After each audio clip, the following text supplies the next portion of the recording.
Shri Sai Satcharita, chapters 16 and 17. These two chapters relate the story of a rich gentleman who wanted Brahma Gnyan quickly from Sai Baba. Preliminary. The last chapter described how Mr. Cholkar's vow of small offering was completed and accepted.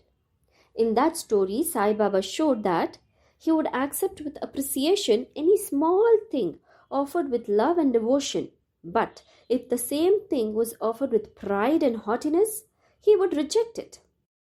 Being himself full of Satchit Anand, that is, pure consciousness, knowledge, and bliss, he did not care much for mere outward formalities.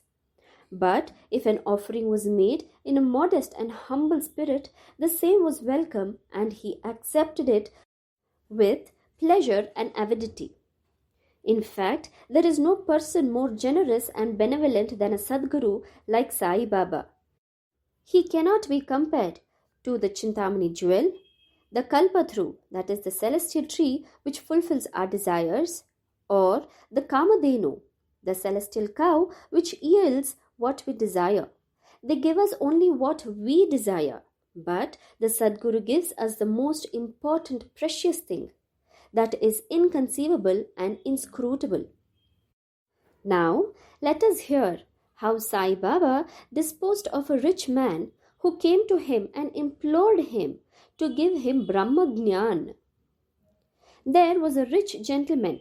Unfortunately, his name and whereabouts are not mentioned, who was very prosperous in his life. He had amassed a large quantity of wealth, houses, and lands, and had many servants and dependents. When Baba's fame reached his ears, he said to a friend of his that he was not in want of anything, and so he would go to Shirdi and ask Baba to give him Brahma Gnyan, which, if he got, would certainly make him more happy. His friend dissuaded him, saying, "It is not easy to know Brahma, and especially so for an avaricious man like you, who is always engrossed in wealth, wife, and children. Who will in your quest of Brahma Gnyan satisfy you, who does not even give away a paisa in charity?" Not minding his friend's advice, the fellow engaged a return journey Tonga and came to Shirdi. He went to the masjid, saw Sai Baba, fell at his feet and said, "Baba, hearing that you show the Brahma to all who come to you, I too have come here all the way from my distant place. I am much fatigued by the journey, and if I get the Brahma Gnyan from you, my troubles will be well paid and rewarded." Baba then replied, "Oh, my dear friend, do not be anxious.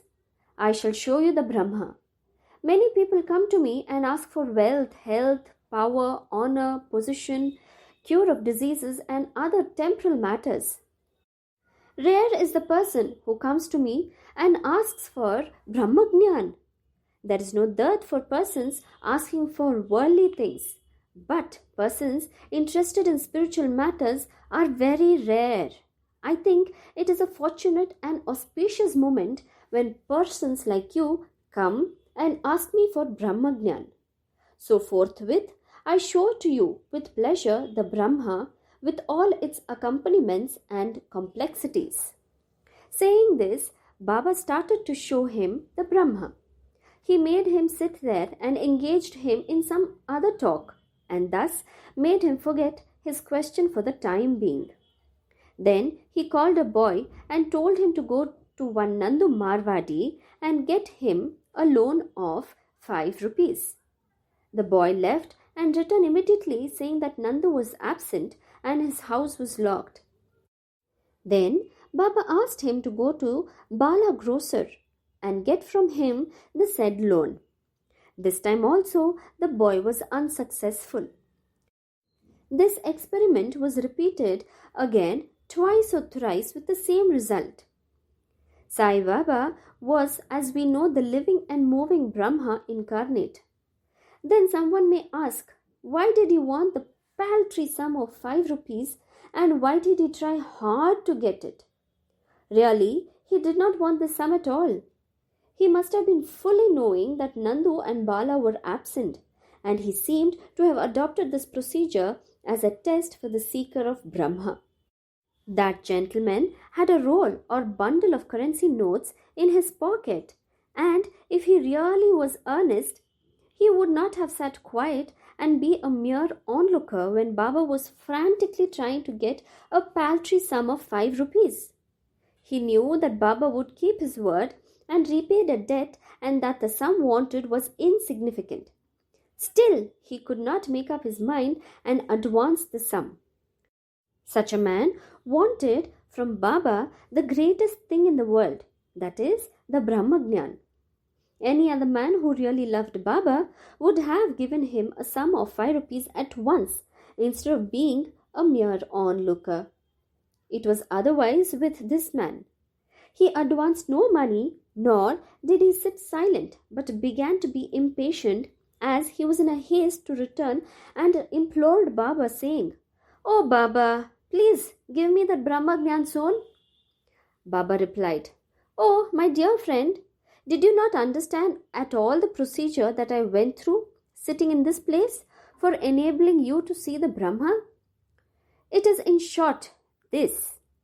For seeing Brahma, one has to give 5 things, that is, surrender 5 things. 1. 5 pranas, that is the vital forces. 2. 5 senses. 3. Mind. 4. Intellect. And 5. Ego. This path of Brahma Gnyan, of self-realization, is as hard as to tread on the edge of a razor. Sai Baba then gave a rather long discourse on the subject, the purport of which is given below. Qualifications for Brahma Gnyan or self-realization. All persons do not see or realize the Brahma in their lifetime. Certain qualifications are absolutely necessary. First, mumukshu or intense desire to get free. He who thinks that he is bound and that he should get free from bondage and works earnestly and resolutely to that end and does not care for any other thing is qualified for the spiritual life. 2. Virakti or a feeling of non-attachment with the things of this world and the next. Unless a man feels disgusted with the things, emoluments and honors which his actions would bring in this world and the next, he has no right to enter into the spiritual realm. Third, antharmukha or introversion. Our senses have been created by God with a tendency to move outward, and so man always looks outward and not inward.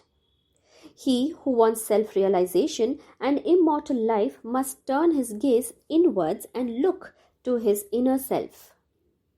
Fourth, catharsis, that is, eliminating all base ideas and emotions. Unless a man has turned away from wickedness and stopped from doing wrong and has entirely composed himself, and unless his mind is at rest, he cannot gain self-realization even by means of knowledge. Fifth, right conduct. Unless a man leads a life of truth, penance, and insight, a life of celibacy, he cannot get God realization. Sixth, preferring shreyas, that is good, to preyas, that is the pleasant. There are 2 sorts of things, that is the good and the pleasant. The former deals with spiritual affairs and the latter with mundane matters. Both these are open to man for acceptance. He has to think and choose one of them. The wise man prefers the good to the pleasant, but the unwise, through greed and attachment, chooses the pleasant. Seventh, control of the mind and the senses. The body is the chariot and the self is its master. Intellect is the charioteer and the mind is the reins. The senses are the horses and sense objects are their paths. He who has no understanding and whose mind is unrestrained has his senses unmanageable, like the stray horse of a charioteer does not reach his destination, that is, get self-realization, but goes through the round of births and deaths. But he who has understanding and whose mind is restrained has his senses under control. Like the good, obedient horse of a charioteer reaches the destination, that is, the state of self-realization, whence he is not born again.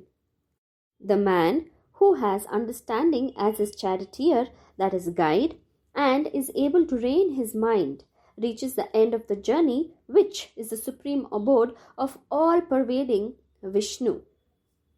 8th, purification of the mind.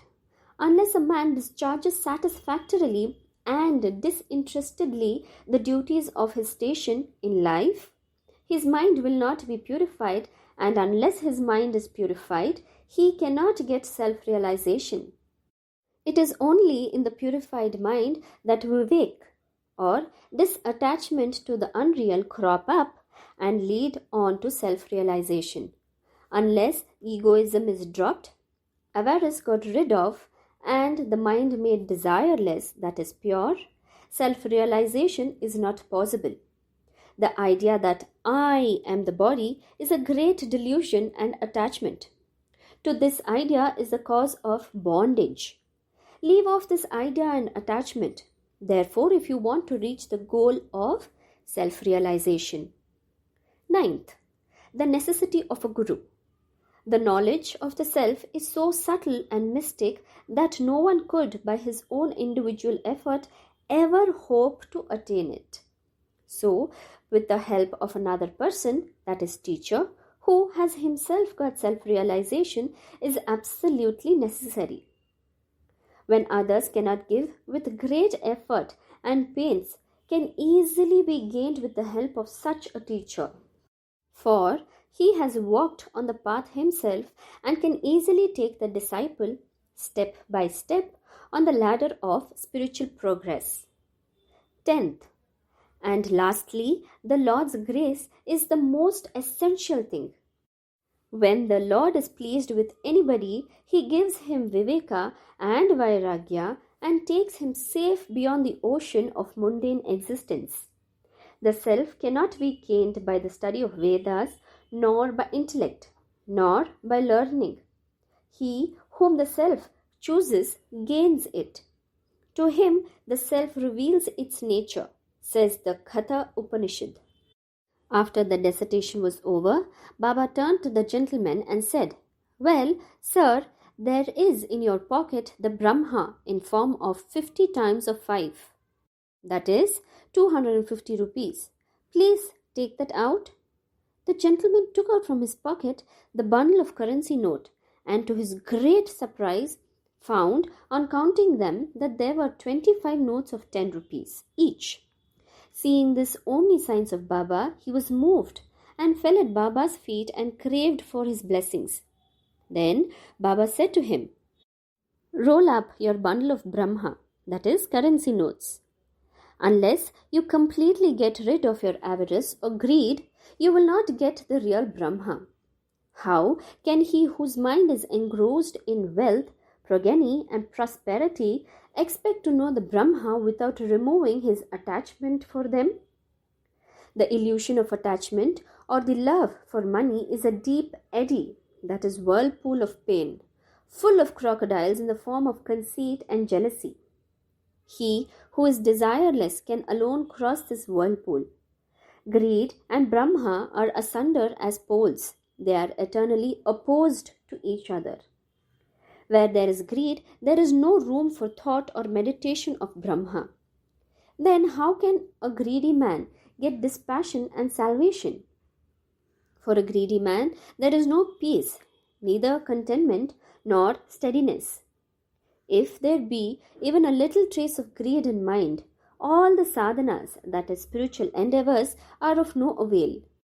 Even the knowledge of a well-read man, who is not free from the desire of the fruit or rewards of his actions, is futile and can't help him in getting self-realization.